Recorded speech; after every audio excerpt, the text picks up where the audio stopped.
अष्टावक्र गीता पहले अध्याय 16वां श्लोक।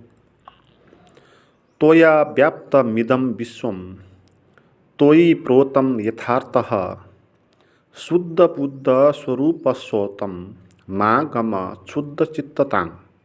बोलते हैं अष्टावक्र जनक को कि त्वया व्याप्तमिदं विश्वम, ये विश्व में तू ही व्याप्त हुआ है। त्वयि प्रोतम यथार्थतः, और ये विश्व हमसे व्याप्त हुआ है। शुद्ध बुद्ध स्वरूप तुम शुद्ध बुद्ध स्वरूप हो। माँ गम क्षुद्र चित्तताम, क्षुद्रता की भावना से मत ग्रस्त हो। मित्रों, इधर जानने वाली बात क्या है कि हम बहुत विराट हैं, हम बहुत शुद्ध बुद्ध हैं, मगर हम अपने को बहुत क्षुद्र मानते आए हैं। बात ऐसी हो गई, तुम क्या चीज़ हो तुमको मालूम नहीं, एक गीत था, ऐसा ही ये बात है। हम कितना महान है, कितना शुद्ध बुद्ध है, कितना विराट है कि ये जितना भी संसार है ये सभी हम हैं। हम में ये सभी संसार है और सभी ये संसार में हम हैं, एक ही बात है। मगर हम अपने को क्या मानते हैं कि बहुत छोटा सा एक इकाई है, मैं, है ना। अपने को कुछ छोटा सा, कुछ क्षुद्र मानते हैं। इस शरीर को मैं मानते हैं जो शरीर बहुत छोटा है, क्षुद्र है, क्षणिक है। इतना छोटा है कोई 5-6 फीट, और इसके अंदर जो कुछ भी है वो बहुत क्षुद्र है। मल, मूत्र, हड्डियाँ, मांसपेशियाँ इत्यादि। तो इस मैं को, इस शरीर को मैं मान के हम बैठे हुए हैं। अपने को हमने एक क्षुद्र बना लिया, और जो भी हमारी धारणा है इस शरीर को केंद्र में रखकर देखने की, संसार को जानने की, जो हमारी फिलोसॉफी है वो भी बहुत छोटी है। वो तेरा और मेरा, इसी बात पर निर्भर है। हमारी जो भी धारणा है समाज में, क्या है वो संसार तेरा और मेरा, ये तेरा ये मेरा, यहाँ तक मेरा है, यहाँ तक तेरा है, यहाँ तक उसका है। तो ये क्षुद्र जीवन जीते हैं हम। क्षणिक भी है, फिर ये कभी इसका पतन होगा पता नहीं है। ये कुछ 60-70 साल तक जीने वाली इस क्षणिक जीवन को, क्षणिक आभास को हम मानते हैं कि मैं हूँ। तो हमने क्या कर दिया, अपने को क्षुद्र बना दिया। जो कि हमारा स्वभाव क्या था, शुद्ध बुद्ध था और विराट था। अष्टावक्र इसमें बोलते हैं ये सारा संसार में तू व्याप्त है, और संसार तुम्हें, ये विश्व तुम्हें व्याप्त है। संसार और विश्व फर्क है। संसार का अर्थ वो है जो हमारी मानी हुई मान्यता है, हमारे अंदर जो भी शब्द हैं उनके द्वारा जो अर्थ है, हमारी जो काल्पनिक मान्यताओं द्वारा बना हुआ क्षुद्र जो है उसका नाम है संसार। और विश्व का नाम क्या है, वो मान्यताओं के छोड़ के जो भी कुछ बचेगा सभी कुछ, उसको विश्व बोलते हैं। तो अष्टावक्र बोलते हैं कि हम इतना ही विराट है जितना ये विश्व विराट है। कहाँ तक है ये विश्व, इसका सीमा नहीं है, ये अनंत है, फैलता हुआ विश्व है, एक्सपांडिंग यूनिवर्स। आकाश भी देखे फैलता हुआ है, इसका और छोर नहीं दिखाई पड़ता।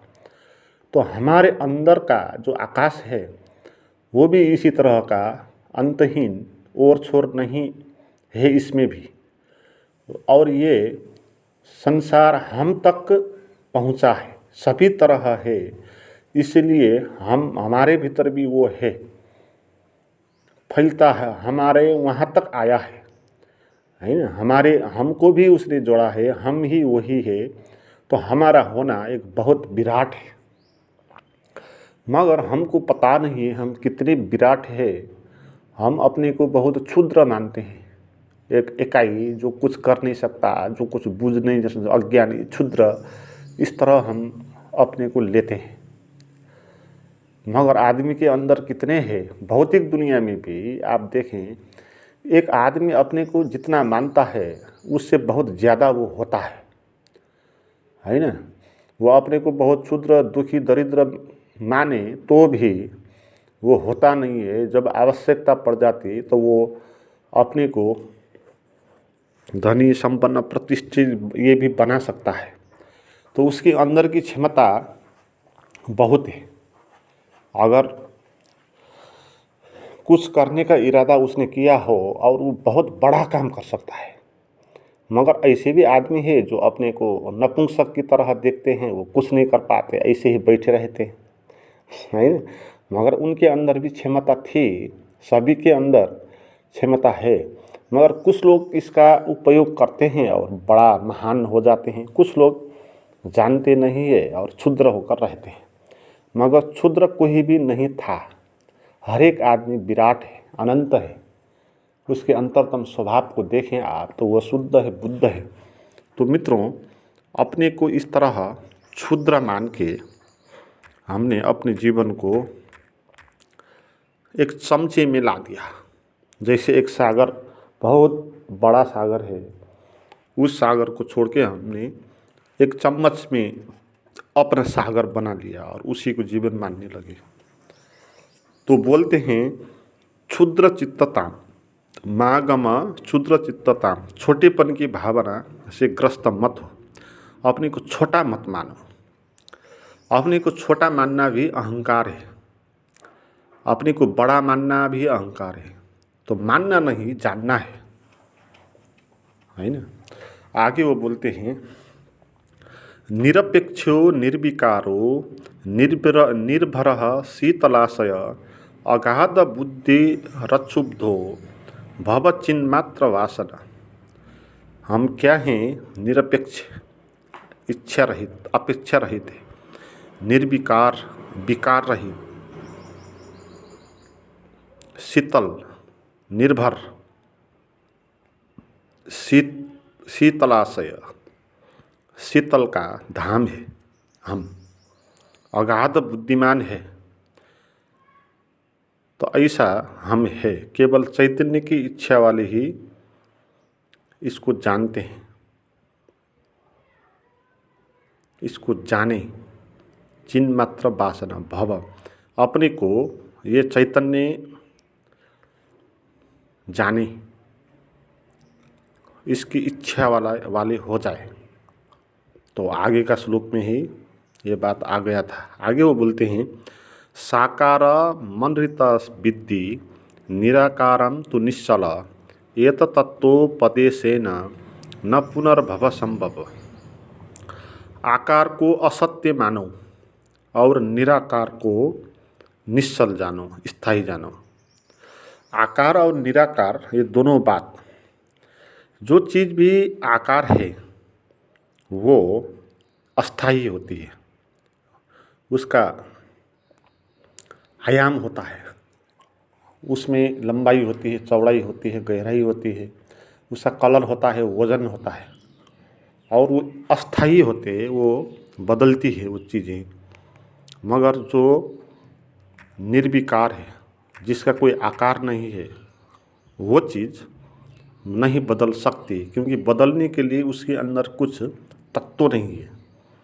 भौतिक तत्व जिसके अंदर होगा वो बदलेगा, क्योंकि भौतिक जीवन परिवर्तन होता है, उसमें अणुओं के खेल होता है ना, उसमें रसायन का खेल होता है।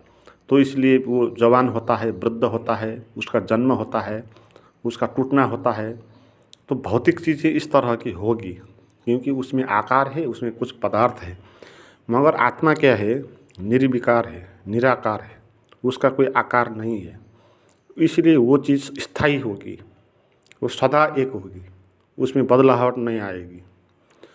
तो इस तत्व को जानना है।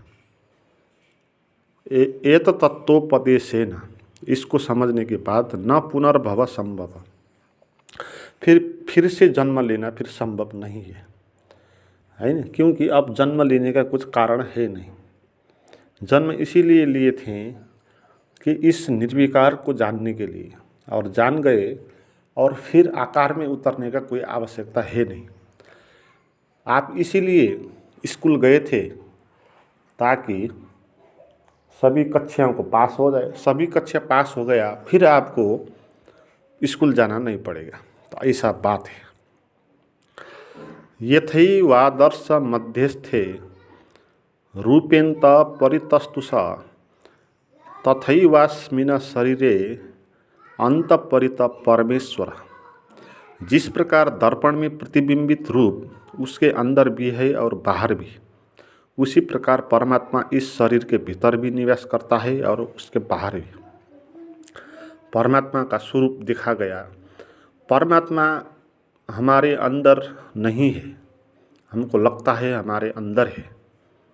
जैसे दर्पण में आप अपना चेहरा देखो तो दर्पण के भीतर आप नहीं है ना।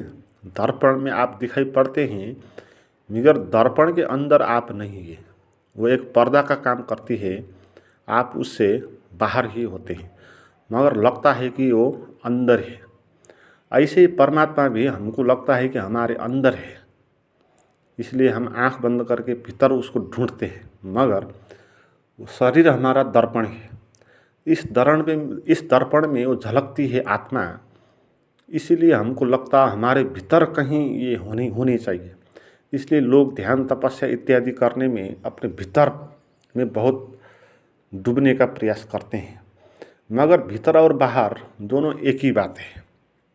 न भीतर होता है न बाहर कुछ अलग होता है। जैसे एक कमरे के भीतर जो आकाश है वो और कमरे के बाहर जो आकाश है वो दो आकाश है नहीं, मगर हमको क्या लगता है कि जो कमरे के भीतर का जो आकाश है वो भिन्न आकाश है, वो भीतर का आकाश है ना, और बाहर का आकाश वो अलग आकाश है। मगर बात क्या है, वो एक ही आकाश है, भीतर और बाहर जुड़ी हुई है। हमको लगता है ऐसा। ऐसे ही हमको ये लगता है कि परमात्मा